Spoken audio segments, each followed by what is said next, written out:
Բարև ձեզ, մեր պայքարն է եւ շարունակում ենք մեր զրույցների շարքը։ Մեզ փաստորեն մնացել է 3 զրույց, այսօրվանը հաշված, մինչեւ տարվա վերջ եւ դրանով ինչպես նախապես արդեն ասել ենք, այս շարքը կավարտենք։ Եվ քանի որ 3 զրույց է մնացել, բնական է, որ եկել է հասունացել է ժամանակը այս մեր անverջ մեծ տևական, չգիտեմ, էպիկական խոսակցությունը ամփոփել ինչ որ ձևով։ Իհարկե, այսինքն հիմա չեմ մտածում, նախապես եմ ամփոփման մասին իհարկե մտածել, բայց հիմա երբ որ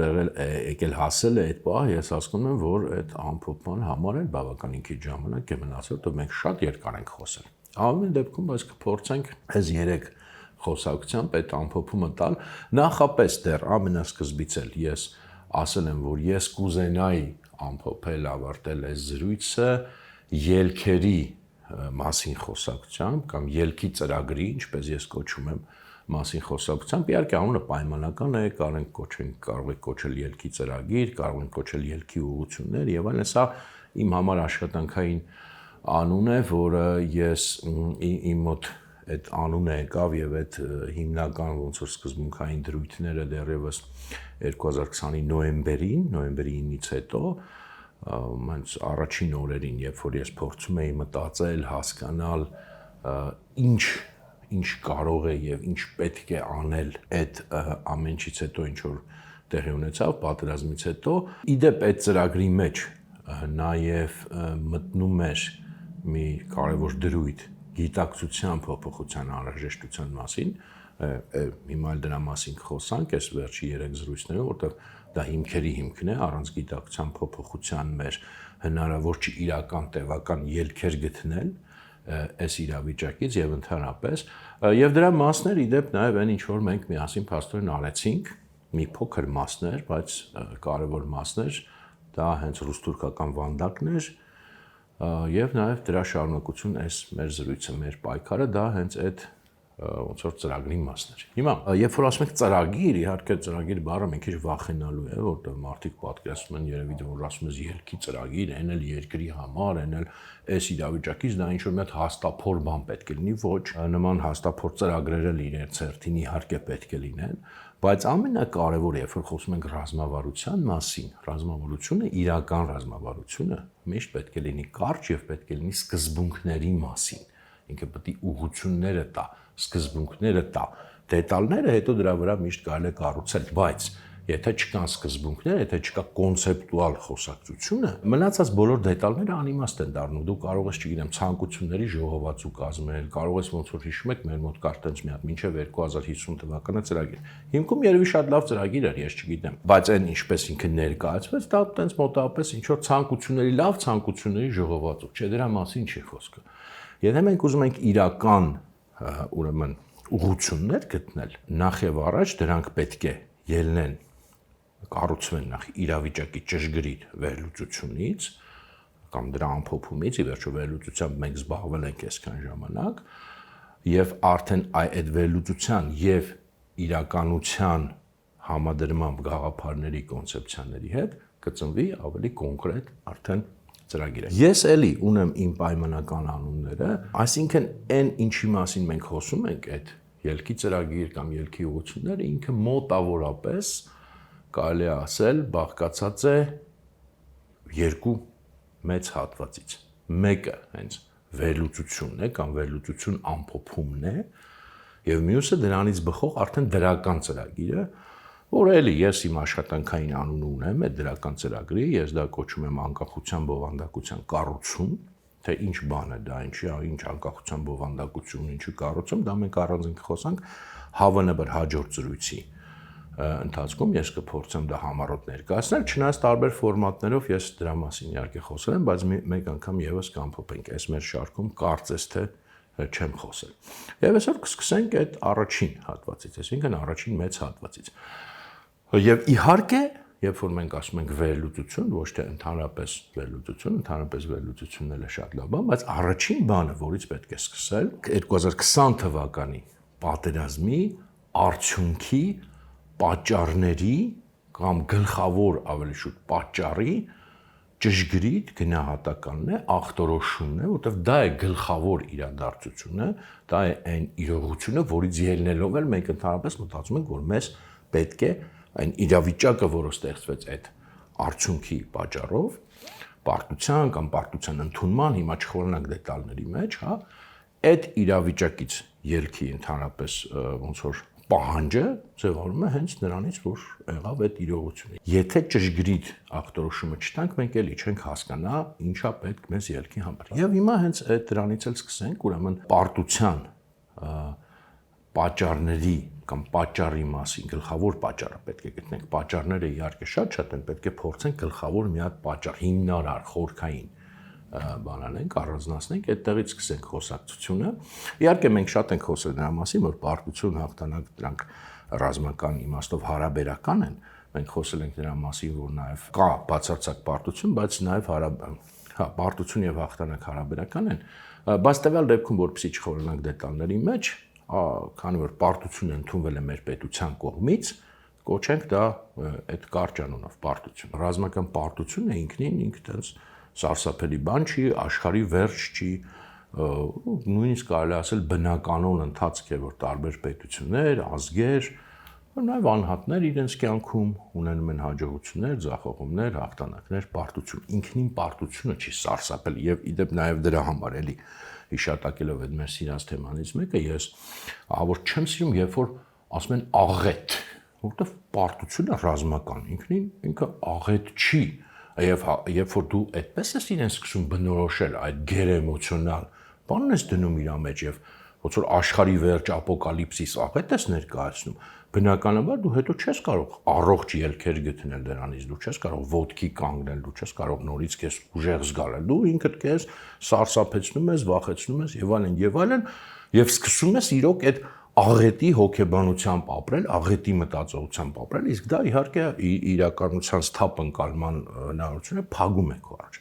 Իհարկե, այստեղ հանկարծ սխալ չհասկանաք, ինձ հա խնդիրն չի, որ ես արդարացնում եմ կամ ասում եմ դա տենց էական բան չի, լավ պարտվեցինք, չէ, գիտեք, եթե իմ խոսքին հետևել եք, իմ վերաբերմունքը բացարձակ այդպեսին չէ, բայց այդ գերեմոցիոնալ աղետ բնորոշումը մենք դրա մասին խոսել ենք, որ դա նաև քարոզչական հնար է, բայց նույնիսկ եթե որպես քարոզչական հնար չի, ինքը շատ սխալ հոգեբանական հիմք է ստեղծում, այդ սխալ հոգեբանական հիմքի վրա չես կարող ոչ իման ռացիոնալ կառուցել։ Էլ եմ ասում, մենք պետք է հասկանանք, որ ինքնին պարտությունը, դրա հետևանքները հետո մի կողմ թողած, ինքնին ռազմական պարտությունը շատ վատ բան է, շատ ցավալի բան է։ Մենք բոլորս դա ապրել ենք որպես մեծ ցավ, ես վստահ եմ, բայց դա հաստատ աշխարհի վերջը չի, եթե առողջ հոգեբանություն կա, դա հաստատ աղետ չի։ Դա կոպիտ ասած մարտահրավեր է, շատ լուրջ մարտահրավեր է, կոպիտ ասած աշխատանքային իրավիճակ է, որից դու պետք է գտնես լուծումներ, եթե ունես առողջ հոգեբանություն, ոնց որ կախված է արդեն նրանից, թե ինչպես ես դու կարողանում քո պարտությունը կամ քո ձախողումը, լինի դա անհատ թե ազգ, ինչպես ես կարողանում իմաստավորել եւ դուրս գալ։ Դու օրինակ ընկնում ես եւ ոտքի ես կանգնում, թե ընկնում ես եւ քո այդ ընկած վիճակը սկսում ես ընկալել արդեն որպես բնական եւ նույնիսկ դա կոչում ես, ասենք, լավ վիճակ, ասենք, չգիտեմ, համարում ես, որ օրինակ ես ընկել եմ, ընկած մնացել եմ եւ դրանով անկախացել եմ, այսինքն անառողջ լրիվ այլասերված հոգեբանության դրսևորումներ ես ունենում։ Դու այնքան ես ինքդ քեզ վախեցնում եւ այդ աղիտալի ես ինչով հոգեբանությամբ ինքդ քեզ ներշնչում, որ այդ քո վախը փակում է քո աչքերը եւ դու այլևս քաջ գիտակցությամբ չես կարողանում իրականությունը սթափ ընկալել եւ այլն, այսինքն պարտությունը ինքնին կարա ունենա երկու տարբեր ելքեր, երկու տարբեր հոգեբանությունների կամ գիտակցությունների համար առողջ հոգեբանությունը փորձում է իմաստավորել, փորձում է իր ցավից կերտել, այսպես ասած, ավելի ուժեղանալ, ոտքի կանգնել եւ սթափ գնահատել իրականություն եւ անառողջ հոգեբանությունը հակառակ։ Գալով արդեն պարտության պատճառներին, մենք իհարկե շատ ենք խոսել այս թեմայի մասին եւ փորձել ենք տարբեր պատճառներ նաեւ ներկայացնել, որտեղ բարձ է, որ դրանք բազմաշերտ են։ Տարբեր մակարդակներում տարբեր են։ Չկա տենց մի պատճառ, եթե մեկը առանձնացնի ինքնին, բաց թողնելով, որ տարբեր մակարդակներ կան, քաղաքական մակարդակներն իր ենթամակարդակներով, ռազմական մակարդակում, չգիտեմ, հանրային մակարդակում եւ այլն, պատճառներ կարող ենք տարբեր բերել եւ բերել ենք։ Մենք խոսել ենք դրա մասին։ Ես ինչի եմ սա ասում, որտեղ ես հիմա փորձելու եմ ձևակերպել մեկ հիմնական պատճառ մենք պետք է ամեն դեպքում առանձնացնենք, բայց եթե ինչ որ մեկը օրինակ այս մեր զրույցը լսի տենց կոնտեքստից դուրս, կասի չէ, դե այդ մի պատճառը չէր 16 էլի պատճառ կար, այո 16 պատճառ էլի կար, այդ 16 պատճառների մասին մենք խոսել ենք, բայց այսօր մենք պետք է փորձենք եւ խոսենք առանձնացնենք այդ 16-ի կամ 16 միլիոնի մեջ ամենահիմնարար, ամենախորքային պատճառը ինչու մենք պարտվեցինք 2020 թվականին եւ եթե մենք խոսում ենք խորքային հիմնարար պատճառի մասին, դա բնականաբար չի կարող վերաբերվել մենակ 2 տարվան, 2 ամսվան կամ 10 տարվան, դա պետք է ավելի sense խորը արմատներ ունենա։ Իհարկե մենք չենք գնալու մինչև Տիգրան Մեծ կամ Պապ Թագավոր, խոսքը շատ ավելի կարճ ժամանակաշրջանի մասին է բնականաբար։ Եվ եթե փորձենք առանձնացնել այդ միակ հիմնարար խորքային պատճառը, ելի եմ ասում, մտքում պահելով, որ բազմաշերտ այլ եւ բազմամակարդակ այլ պատճառներ կան, բայց այդ միակը, որը ամենակարևորն է տվյալ դեպքում մեզ համար առանձնացնենք եւ դրանից ելներով արդեն կառուցենք մեր դրական ծրագիրը, ինչ պետք է անելը, ես կասեի, որ դա էլի ինչի մասին որ մենք խոսել ենք, դա հետսովետական Հայաստանի ռազմավարություններ, ընդհանուր քաղաքական ռազմավարություններ 1990-ականներից սկսած եւ հետո միայն խորացած, այն ինչը որ մենք կոչել ենք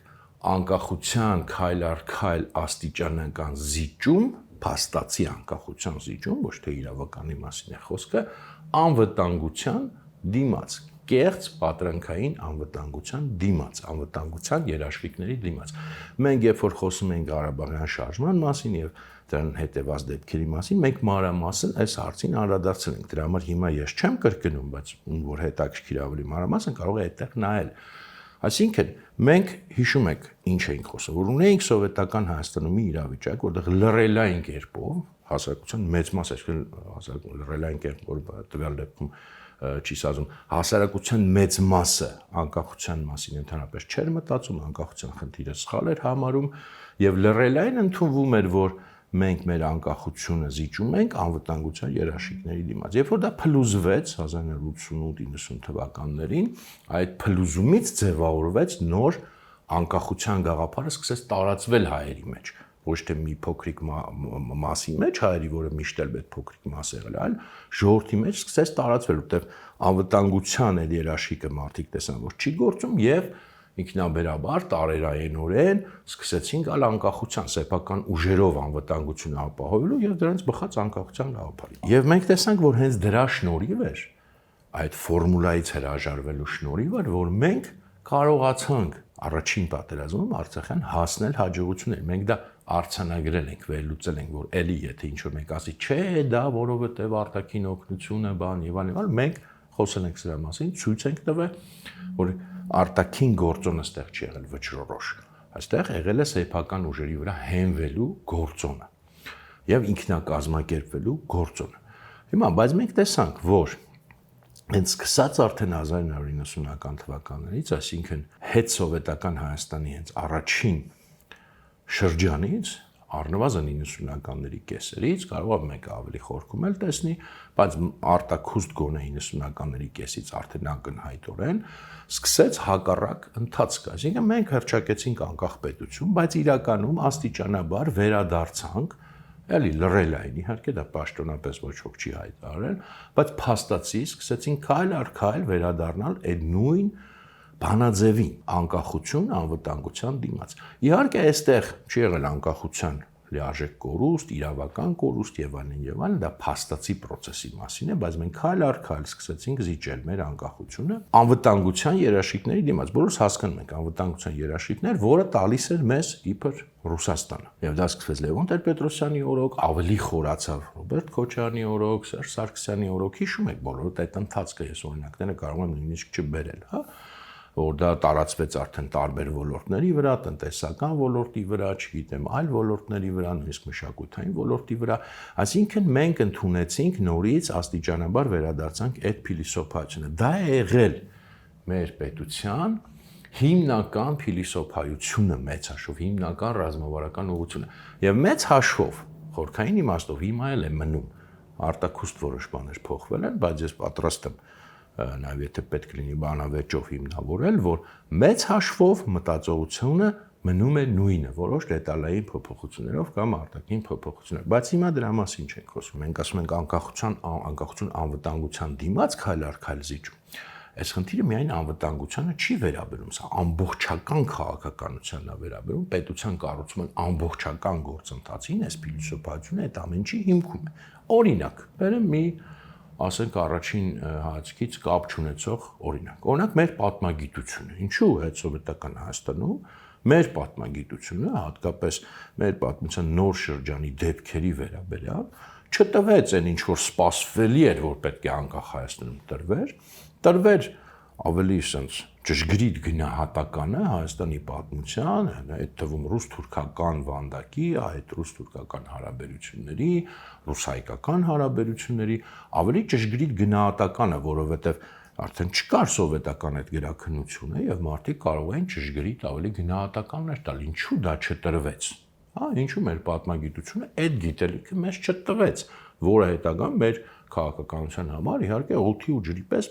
պետքական բան էր, ինչ որ մենք փորձեցինք, իհարկե դա ինչ որ մենք փորձեցինք ռուս-թուրքական վանդակում, դա ակադեմիական գիտական գործ չէր։ Դա փորձ էր, ինչ որտեղ նույնիսկ հուսահատ փորձ էր, պոպուլյար լեզվով բացատրել այդ իրողությունները, որոնք պետք է 30 տարվա մեջ իրականում մեր պատմագիտությունը բացատրած լիներ, սկսած ակադեմիական մակարդակից մինչև պոպուլյար մակարդակ։ Ինչու դա չեղավ։ Մեղադրենք պատմաբաններին, կարող ենք մեղադրել, ասել դե մեծ սերնդի պատմաբանները եւ այլն, բայց այստեղ անհատների խնդիրը չի,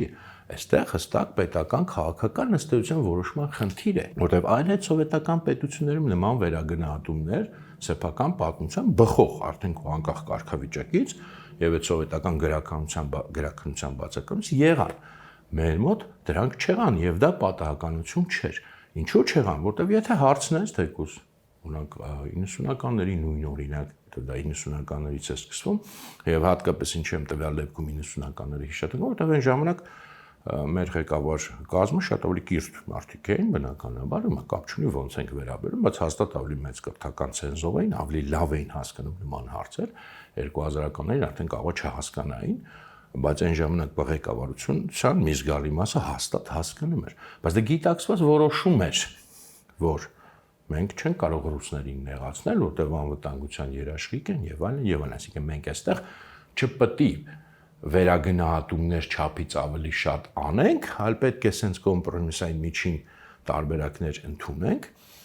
եւ դա այդ հարցը մնաց այդպես։ Հիմա կասեք լավ, դե պատմագիտությունը բան չնայած մենք գիտենք, որ պատմագիտությունը քաղաքականությունի հիմքն է, բայց մեկը կասի լավ, դե ինչ միտեց, կարևոր չի դա օրինակ, հա։ Շատ լավ։ Ինչու մեր ազգային անվտանգության համակարգը այդպես էլ մենք բոլորս գիտենք, որ ինքը կես չափով միգուցե դարավ շնորհիվ այդտեղ աշխատող ազնիվ մարդկանց հայկական անվտանգության ծառայություն, բայց կես չափով էլ հաստատ մնաց նախկին KGB կամ NKVD կամ ՉԿ եւ նույնիսկ մինչեւ վերջերս կարծեմ նշում էին չեկիստի օրը, չէ՞։ Մենք բոլորս գիտենք, որ այդ խնդիրը կա։ Էլի մեղադրենք այստեղ աշխատողներին անվտանգության ծառայության, իհարկե ոչ։ Որտեղ աշխատողները չեն նման հարցերը որոշում։ Քաղաքականությունն է պետական որոշել։ Եվ էլի նույն 90-ականներին եթե գան, կարող եք հարցնել մեծ սերնդի մարդկանց, ավագ սերնդի մարդկանց, որ նման խնդիր դրվել է, նման հարց դրվել է, նույնիսկ նա փորձեր են գուցե արվել կամ կան խոսակցություններ, որ արվել են, բայց եղել է որոշում, որ չէ, մենք չենք կարող դա անել, որովհետև մենք անվտանգության երաշխիքներ ունենք, մեր անվտանգության երաշխավորի դեմ մենք այդ դեպքում կգնանք, իրանք մեզանից կնեղանան եւ մենք չենք կարող դա անել։ Եվ մենք մնաց ուրեմն այդ նույն համակարգը։ Եվ այսպես մենք կարող ենք ոլորտ առ ոլորտ գնանք, միտեղ մի քիչ շատ,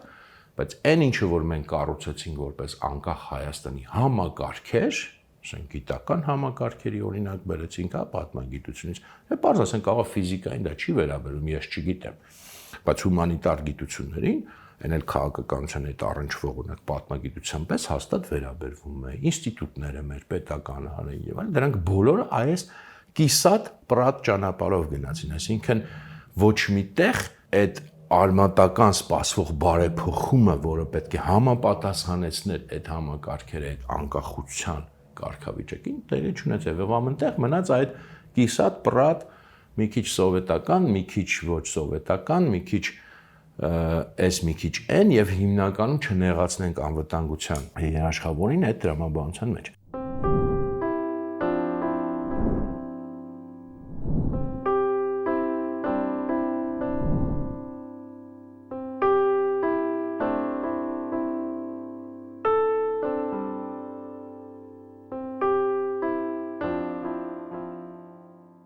Իհարկե, այստեղ այսօր եւ ներկա քաղաքական, այսպես ասած, գերիշխող գաղափարախոսության կողմնակիցներ եւ ոչ միայն իրենք, այլ տարբեր շրջանակներ կասեն, տեսար, դու էլ ես ասում, ամբողջ Արցախի խնդիրն էր մեղավոր, այդ պատերազմն էր մեղավոր, դրա համար մենք ընկանք կախվածության մեջ, անվտանգության հարցով եւ կորցրեցինք մեր անկախությունը կամ չկառուցեցինք մեր իրական անկախությունը, մենք պետք է գնայինք լուծմանը, որպեսզի ստանայինք անկախություն եւ այ հիմա մենք բռնել ենք անկախության ճանապարհը, կատարյալ սուտ է սա, կատարյալ այս դրամաբանության իրական խեղաթյուրում է, ինչու կարճ ասեմ, որտեղ մանրամասն խոսել ենք, նախ մենք ասել ենք, որ հենց Արցախի հարցն էր առիթ դարձել, որ Հայաստանում ընդհանրապես այդ անկախության գաղափարը ծավալվի եւ անկախության շարժում ծավալվի, իհարկե Հայաստանը այսպես թե այնպես անկախանալու էր սովետական միության փլուզման, բայց մենք խոսել ենք, որ դրանք շատ տարբեր անկախություններ էին լինելու, ասենք, եթե չլիներ այդ շարժումը, չծավալվեր եւ անկախության ժողովուրդը չտեսներ, որ այդ անկախությունը իր անհրաժեշտությունը ինքը նախապես էր դա ձևակերպել մինչեւ դեռ փլուզումը, որտեղ տեսա, որ անվտանգության երաշխիքը չի աշխատում, այդ մենք տեսանք եւ երկրորդը մենք խոսել ենք նաեւ նրա մասին, որ այդ լուծում կոնցեպցիան հենց ոչ թե ինքը մեզ պետք է տաներ դեպի անկախություն, ճիշտ հակառակը, այդ լուծում կոնցեպցիայի տակ ենթատեքստում քաղաքական թաքնված էր այդ նույն տիրոջ վերադարձը եւ մեծ հաշվով այն ինչը որ Հայաստանում քննարկվել է որպես լուծում, ի վերջո եղել է ռուսական զորքի տեղադրում Ղարաբաղում, դա եղել նպատակով, խնդիրը ենթատեքստով եւ Հայաստանում բոլոր այդ ցենց խաղաղությանից խոսացող քաղաքական գործիչները, հիմա մի կողմ են տոնում հասարակական կազմակերպությունները առանձին, եղել են ըստեյության այդ ռուսական ծրագրի ջատագովներ եւ երբ որ ասել են խաղաղություն, իրականում նկատել են ռուսական զորքի տեղադրում Ղարաբաղում, այսինքն տիրոջ վերադարձի համար են դա պահել եւ այդ հարցը արկախ պահել եւ այդ լուծումը այդքան առաջարկել եւ այդ հարցը վերածել են լուծման, այլ ոչ թե համաժողովրդական հարցի, ոնց որ ինքը սկզբում եղել է։ Անցել անգամ խոսացինք հենց այդ արտաքին շահի սպասարկման համար։ Սա եղել խնդիրը եւ դրա համար այդ լուծում կոնցեպցիան, որը մինչեւ հիմա ըստեյության պայմանավորում է մեր քաղաքականությունը, իր հիմքում դա է, ոչ թե անկախական է, այլ ճիշտ հակառակը։ Բայց վերադառնալով այս համակարգերի մասին խոսակցությանը եւ կարող արդեն իսկ ինչ կապ ունի այստեղ պարտությունը ռազմի դաշտում, շատ մեծ կապ ունի, որովհետեւ մենք բացի այն մյուս համակարգերից, որ խոսեցինք, գիտական կլինի, անվտանգության ծառայություն կլինի, չգիտեմ, մշակույթը կլինի, այն մյուսը կլինի, մենք մեր պաշտպանության համակարգը այդ սովետական Հայաստանի նույնպես կառուցեցինք հենց այս տրամաբանության մեջ։ Հակառակ առաջին պատերազմի մեր փորձի եւ հակառակ որտեղ մեր փորձը առաջին պատերազմի, երբ որ մենք սեփական ուժերով փորձել էինք հարցեր լուծել, ինքը համապատասխանում էր հայկական պայմաններին, բնաշխարհի պայմաններին, ժողովրդագրական պայմաններին, ի վերջո դրա ազգային պայքարի բնույթի սրա մասին ենք խոսելու, դա շատ կարևոր է, ինչ պայքար ես դու մղում։ Դրանից կախված է եւ քո մարտավարությունը եւ մնացած ամեն ինչը եւ մենք առաջին պատերազմում տեսանք, որ մենք հաղթել ենք հենց այդ տրամաբանությամբ, բայց մեր բանակը իրականում էլի քայլ առ քայլ ոչ մի անգամից պատերազմից հետո արդեն սկսեց կառուցվել եւ շատ մարդիկ, որոնք բանակին ավելի մոտ են եղել կհաստատեն, հակառակ տրամաբանությամբ մենք վերցեցինք եւ սկսեցինք, քանի որ մենք ընտրել էինք արդեն նորից անվտանգության երաշխավոր, մենք վերցեցինք եւ սկսեցինք կառուցել բանակը ըստ սովետական ռուսական մոդելի, ոչ թե հայկական մոդելի, այլ սովետական ռուսական մոդելով։ Իհարկե, այդքանով անդերձ ես չեմ ուզում թերագնահատել մեր ունեցած ռազմական ուժերը։ Միևնույն է, ես համարում եմ, որ իհարկե պարտության գլխավոր պատճառը ոչ թե բանակն է եղել, այլ քաղաքական ղեկավարությունը, դա աքսիոմ է ընդհանրապես պատերազմների պատճառների վերլուծության ժամանակ, եւ մեր բանակը ամեն դեպքում եղել է շատ ավելի մարտունակ, քան այն ինչը որ փորձում են մեզ հիմա ապացուցել ցույց տալ, բայց միևնույն է այդ խնդիրը, ֆունդամենտալ խնդիրը եղել է, որ մենք կառուցեցինք պաշտպանության համակարգ, այդ թվում, որտեղ պաշտպանության համակարգը մենակ զինված ուժերը չեն իհարկե, այդ թվում զինված ուժեր վերցնելով, պատճենելով այն մոդելը, որը մեր պայմաններից չէր բխում, մեր փորձից չէր բխում, եւ դա նույնպես եկանք հասանք արդեն այս ռազմական պարտության, նաեւ դրա պատճառով, որտեղ եկավ 2020 թվականը, մենք չկռվեցինք որպես հայեր, մենք կռվեցինք որպես ռուսական բանակի ինչ որ մի էլի մեծ մակարդակում եմ ասում, հասկանում եք, չէ, ոչ թե բան մակարդակում, ամենամեծ մակարդակում, մեծ հաշվով մենք կռվեցինք որպես ռուսական բանակի ստորաբաժանում, բայց մեր դեմ կռվեցին թուրքերը եւ այս պարադոքսն է, որի մասին ես շատ եմ խոսել, դա շատ կարեւոր է, որպես հայեր, շատ բան փոխարելով հենց մեր մարտավարությունից, փոքր խմբեր, նախաձեռնողականություն, ուրեմն անսպասելիություն, հարվածների եւ այլն, այն ինչը որ մենք ենք իրարել 90-ական թվականներին։ Բացի այդ, որ կոնկրետ զինված ուժերի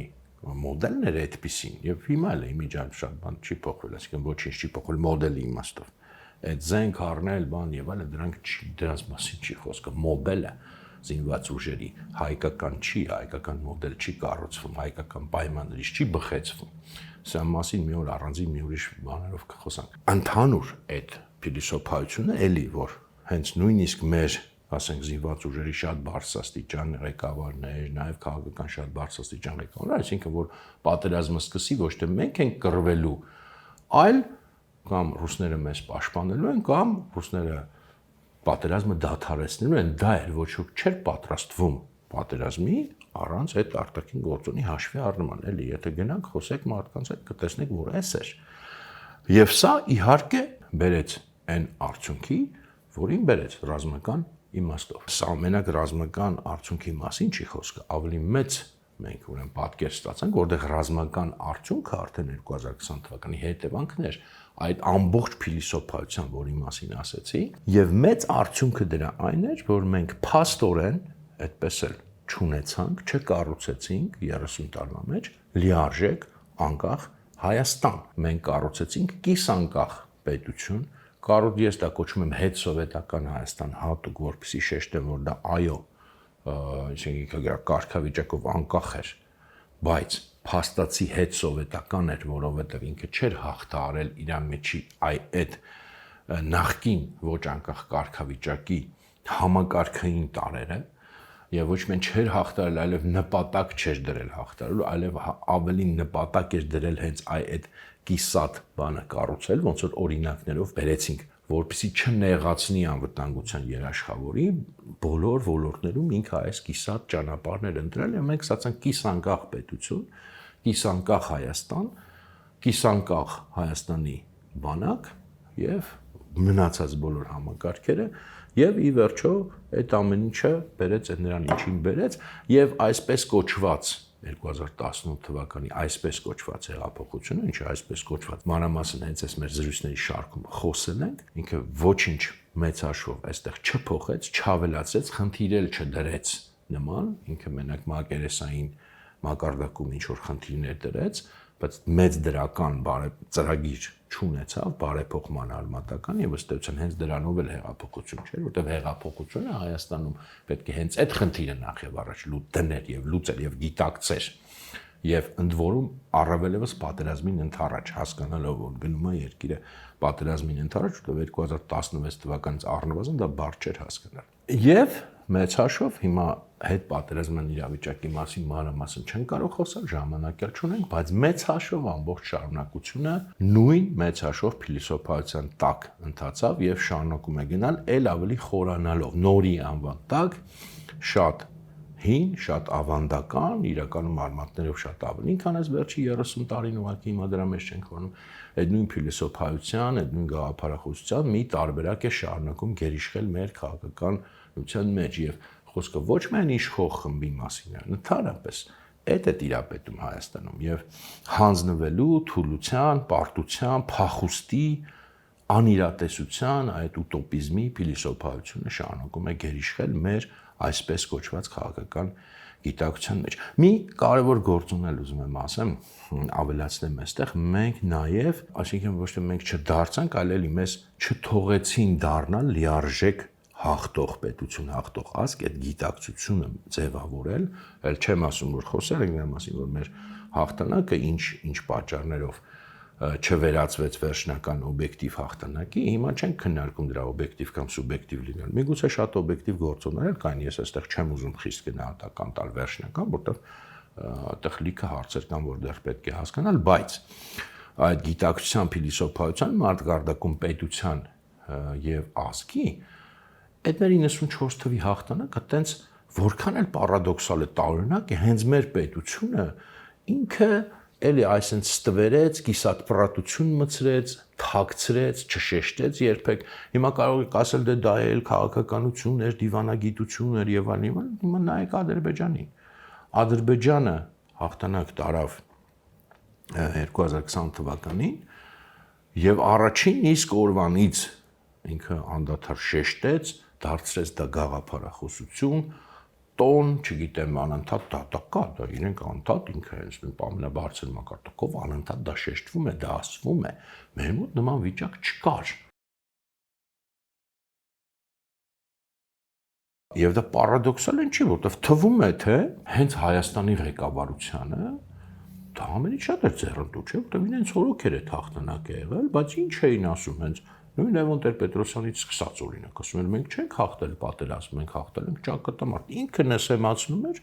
իր իսկ այն ինչ որ իր քաղաքական բանը պետք է լիներ, չէ՞, խաղակարտը, որին իրենք օգտագործում էին ներքին քաղաքական պայքարում, ժամանակ առ ժամանակ օգտագործում էին հաղթող նախագահ, չգիտեմ, հաղթող վարչապետ, այն մեկը Ռոբերտ Քոչանն է, Լևոն Տեր-Պետրոսյանն է, Սերժ Սարգսյանն է, ամենը, բայց այն բարձր մակարդակում մնում էր դե որ մենք չենք հաղթել, այդ հարցը դեռ պետք է լուծվի, իրականում դա միայն ճակատամարտ էր, այսինքն նույնիսկ տոն չկար հաղթանակի, նշում ենք Շուշիի ազատագրում, բայց Շուշիի ազատագրումն է, դա հաղթանակ չէր վերջնական, դա 92 թվականին եղել, դրանից հետո շատ ծանր օրեր են եղել, խոսել ենք դրա մասին, պարտության եզրին ենք եղել, հաղթանակը եղել է 94 թվականի մայիսին ռազմական հաղթանակը, մենք դա երբեք չենք նշել, երբեք չենք շեշտել եւ մեր էլի այդ կիսատպրատության փիլիսոփայության մեջ օրն էլ հաղթանակի թաքցրել ենք այն մայիսի 9-ի քողի տակ, երկրորդ համաշխարհայինի քողի տակ, այնց ոնց որ ամաչելով եւ իհարկե երբեք դա առավելևս չի դարձել մեր պետության գաղափարախոսությունը, աշխարհայացքը, որ դա շատ կարեւոր է հաղթողի հայացք, հաղթող այդ հաղթողի հոգեբանությունը շատ կարեւոր է, բայց չի ձևավորվել մեր մոտ հակառակը դեռ ոնց որ մի տեսակ մենք ինքներս էլ տենց թաքցնեինք, ամաչեինք, համարեինք դա որ այդքան էլ այդպես չի եւ այլն։ Սա էլ կարեւոր է հասկանալ ինչու է այդ պարադոքսը որտեղից։ Իսկ այդ պարադոքսը այնտեղից, որտեղից մենք արդեն տեսանք, խոսել ենք դրա մասին, դա էլ իրականում խնդիր էր դրված, որովհետև սպասարկվում էր օտարշահ, չպետք է լիներ այդ հաղթանակը, որովհետև պետք է լիներ հարցի լուծում, իսկ հարցի լուծումը որն էր, մենք գիտենք, ռուսական զորքը պետք է մի օր տեղադրվեր Ղարաբաղում, երբ որ հարմար պահը կգտներ անվտանգության երաշխիքը եւ դրա համար հայերը չպետք է շատ մի տենց ոգևորվեին եւ ուրախանային, որ իրենք հաղթանակ ունեն, որովհետեւ իրենք հաղթանակ ունեն, այդ դեպքում ինչի՞ պետք է ռուսական զորքը գա Ղարաբաղում մնա, բայց եթե դա հաղթանակ չէր, կիսահաղթանակ էր, ճակատամարտ էր, չգիտեմ, էս էր, այն էր, այդ դեպքում ռուսական զորքը պետք է գար եւ տեղադրվեր Ղարաբաղում, հասկանում եք, այսինքն այստեղ մենք պետք է հասկանալ, դա թարոր բան չի,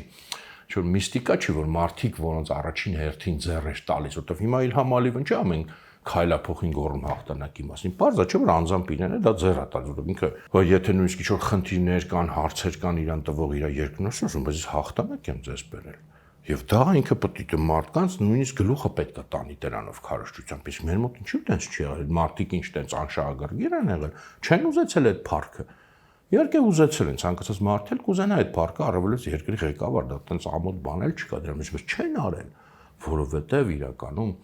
իրանք շատ ավելի մեծ շահ են սպասարկել եւ այդ մեծ շահին զոհաբերել են իրենց անձնական շահը։ Ստիպված են եղել, թե կամովին են արել, դա արդեն իրենք գիտեն։ Բայց մենք պետք է հասկանանք, որ նման տարօրինակություններ չեն կարող լինել հենց այնպես առանց բացատրության եւ իրական պատճառները հասկանանք, այլ ոչ թե այն պատճառները, որ հենց իրենք էլ մեզ փորձում են հրամցնել։ Էլ չեմ ասում իհարկե, որ մենք նաեւ պատերազմի քաղաքական իմաստը չհասկացանք, բայց սրա մասին մենք խոսել ենք, այդ ամբողջ ռուս-տուրքական վանդակը դրա մասին էր, քաղաքական իմաստի մասին էր եւ շարունակեցինք, ինչպես անցել անգամ էլ ասեցինք, այդ թղթային լուծումների մեջ գտնել դա։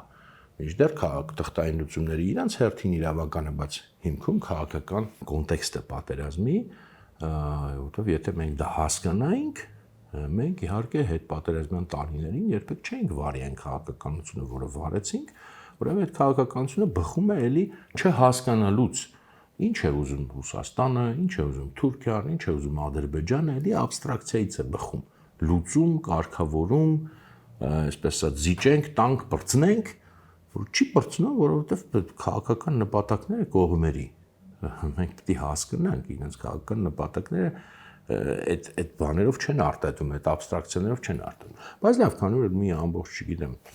2 տարուց ավել արդեն 3 տարի այդ ամեն ինչի մասին խոսել ենք, հիմա զուտ հիշատակենք, որ ամբողջական քիչ թե շատ։ Հիմա ինչ է սրանից բխում։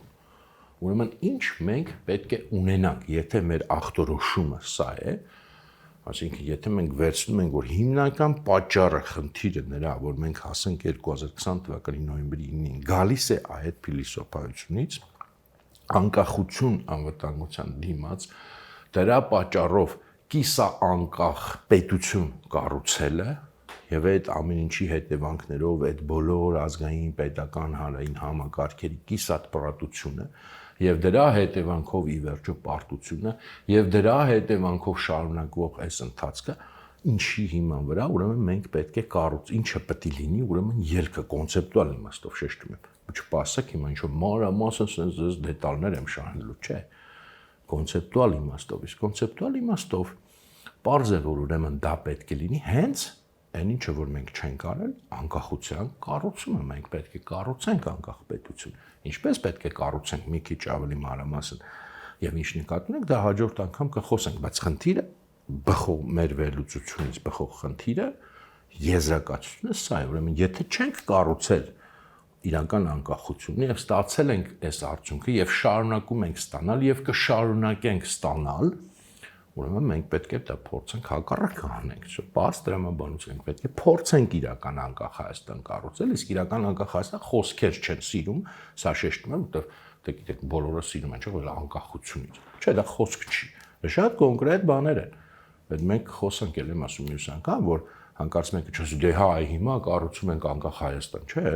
անկախ Հայաստանը շատ կոնկրետ բան է եւ այդ շատ կոնկրետ բանից մենք խոսանք, տեսնենք ինչ բան է դա, որտեղ անկախությունը գեղեցիկ բառ չի։ Մյուսը իհարկե սրա հետ կապված լան նույնիսկ նախորդող, բայց մենք խոսանք վերջում գիտակցության փոփոխությունն է կամ գիտակցության հեղափոխությունը, ես ավելի ճիշտ կասեի, մեր քաղաքական գիտակցությունը, ընդհանրապես մեր աշխարհընկալումը արմատապես պետք է փոխվի այդ ավանդական մեր էլիտաների եւ այս վերջին 30 տարվա եւ ես կասեի վերջին 100-ից ավելի տարվա որտեղ մենք խոսել ենք ռուս-թուրքական վանդակից սկսած այդ մեծ կտրվածքով արմատապես պետք է փոխվի մենք տեսնում ենք որ անդադ նույն այդ գիտակցությունը շարունակաբար նույն սխալներն է գործում եւ նույն պարտությունների է բերում մեր ժողովրդին դա վերջապես պետք է փոխվի սրա մասին էլ մենք խոսենք մի բան էլ ավելացնեմ էլի այդ հաղթանակի թեմայից արդեն բխած շատ կարևոր է հասկանալ, որ եթե մենք իրոք ուզում ենք այս իրավիճակից դուրս գալ, եթե մենք դնենք այսպես ասած փոքր համեստ նպատակներ, որտեղ թվում է թե եթե դու անկման մեջ ես, պարտության մեջ ես, դու պետք է հենց այդպիսի նպատակներ դնես, մի յոլա տանենք, գոյատևենք, մի կերպ մի բան հարմարվենք, դա հաստատ մեզ ոչ թե կբերի ելքի, այլ ճիշտ հակառակը կբերի էլ ավելի խորացման։ Իրականում որքան էլի առաջին հայացքից հակասական է թվում, բայց եւ պատմական փորձը եւ տրամաբանությունը ցույց է տալիս, որ նման խորը անկումներից դու կարող ես դուրս գալ միայն մեծ նպատակներ դնելու, սա շատ կարևոր։ Իհարկե այդ մեծ նպատակները պետք է հիմնավորված լինեն, օդի մեջ բաների մասին չի խոսքը։ Եվ այդ մեծ նպատակներ եւ մեծ կարգախոսներ պետք է դնես։ Եթե դու ընկել ես, դու պետք է ասես ես պետք է ոտքի կանգնեմ եւ էլ ավելի ուժեղանամ։ Եվ եթե դու պարտվել ես, դու հաղթանակը պետք է դնես որպես նպատակ, այլ ոչ թե յոլա տանելը, գոյատևելը։ Անկախությունը պետք է դնես իրական նպատակ, ոչ թե որտեղ այդ գոյատևումը ինք շատ սխալ ձևակերպում է։ Մենք ասում ենք գոյության համար կռիվ, չէ՞ ինչ գոյության համար կռիվ։ Գոյության համար պետք չի կռիվ տալ։ Օրինակ Ստամբուլում ապրում են, չէ՞ իմ հայեր, գոյատևում են, չէ՞, լավ գոյություն ունեն, դրանց նյութապես գոյություն ունեն։ Դա օրինակ մենք ուզում ենք, թե չէ, եթե դա մենք ենք ուզում, եթե ասում ենք գոյություն ունենալ, գոյություն ունենալ կարելի է Ստամբուլում որպես հայ, որ հայերեն խոսալով, հայկական եկեղեցի գնալով, կարելի է Մոսկվայում հայ լինել, կարելի է Լոս Անջելեսում հայ լինել։ Հիմա լավ, վատա դա չեմ ասում, բայց չի կարող գոյատևումը լինել ազգի քաղաքական նպատակ, ազգի քաղաքական նպատակը պետք է անկախությունը լինի իրական։ Գոյատևում բարդ բան չի, հենց հիմա հանձնվենք, միանանք մի որևէ պետությանը, թեկուզ թշնամի ու էլի կգոյատևենք։ Մյուս էլի կարևոր շատ կարգախոս, որտեղ երբ որ ասում ենք հաղթանակ, մենք չպետք է հասկանանք միայն ռազմական իմաստով, մեծ իմաստով պետք է հասկանանք եւ դրա մեջ ես անպայման ուզում եմ մտցնեմ եւ շատ կարևոր է վերելքի գաղափարը ընդհանրապես։ Եվ այդ թվում նաեւ հատկապես ես ասում եմ մշակութային վերելքի գաղափարը։ Մենք եթե չդնենք այդպիսի բարձր նպատակ, որ եթե մենք պարտվել ենք, եթե մենք անկման մեջ ենք, բայց մենք այդ ոնց որ անկումից, այդ ցավից չենք կարողանում մեծ արժեքներ ստեղծել, ուրեմն մեր մեջ այդ կենսունակությունը չկա, ինքը պետք է դրսևորվի, որտեղ անգածի մեջ, անհաջողության մեջ, ձախողվածի մեջ պետք է կենսունակությունը ցուցաբերվի, այդ կենսունակությունը պետք է ցուցաբերվի հենց նրան, որ դա արժեքներ, մեծ արժեքներ ստեղծող է, այդ իրա, չգիտեմ, ցեկուս ցավից, տառապանքից վերելք ապրող է, այս նպատակները մենք պետք է դնենք եւ կփորձենք իհարկե երկու խոսակցություններ ընդհանրապես մնացել այս թեմաներին անդրադառնալ, այսինքն անկախության բովանդակություն կոնկրետ ինչ է, գիտակցության փոփոխություն եւ որքան էլի հնարավոր է վերելքի գաղափարից եւ դրանով կփորձենք արդեն ավարտել վերջնական։ Իհարկե շատ կարեւոր է նաեւ այս մեր ծրագիրը կառուցելու ներկայացնելու առումով կոնկրետ միջազգային մեծ իրավիճակը, որում մենք ապրում ենք։ Ես վստահ չեմ, չգիտեմ, կհասցնենք մենք դրա մասին թեկուզ մի թեթև հիշատակել, կփորձենք հասնել, եթե հանկարծ չհասցնենք, ներողեք, առիթներ դեռ շատ կունենանք դրա մասին խոսալու, բայց մտքներից մեջ գոնե պահենք, որ այս ամեն ինչը չով հանդերձ կոնկրետ ծրագիր նաև պետք է հաշվի առնի այդ մեծ իրավիճակը։ Այսօր երևի այսքանը, կարծում եմ ոչինչ չեմ մոռացել, իսկ մյուս անգամ արդեն կխոսանք այդ կոնկրետ թեմայից, անկախություն բովանդակության կառուցման ծրագիրը, ինչ է դա նշանակում կոնկրետ, ոլորտ առ ոլորտ եւ որպես հիմնական կոնցեպտուալ հիմք, բազա նրա, ինչը որ պետք է մի օր անպայման Հայաստանում արվի, որպեսզի մենք դուրս գանք այս իրավիճակից, գիտակցության փոփոխության մասին, եթե ճիշտ տրամաբանական կառուցենք, պետք է սկզբից խոսանք, բայց ինձ թվում է ավելի sense գեղեցիկ կլինի, եթե դա մեր վերջին խոսակցությունն լինի, որտեղ այդտեղ ավելի շատ ոնց որ այդ անկախության բովանդակությունը ավելի sense մի քիչ ոչ էմոցիոնալ խոսակցություն է, բայց եթե գիտակցության փոփոխության մասին ենք խոսում, ինքը ավելի տենց բարձր նոտայով ավարտվող խոսակցություն է, դրա համար ես մտածեցի տեղերով փոխեմ եւ վերջին մեր զրույցը, իհարկե Աստծո օգնությամբ, ու վերջին այս շարքի մեջ իհարկե ոչ վերջին ընդհանրապես փորձենք այդ դրա մասին խոսել, այդ գիտակցության փոփոխության, գիտակցության հեղափոխության, վերելքի եւ հաղթանակի, նոր վերելքի կառուցման ճանապարհի եւ տրամադրության մասին։ Այսօր այսքանը կզրուցենք մյուս անգամ։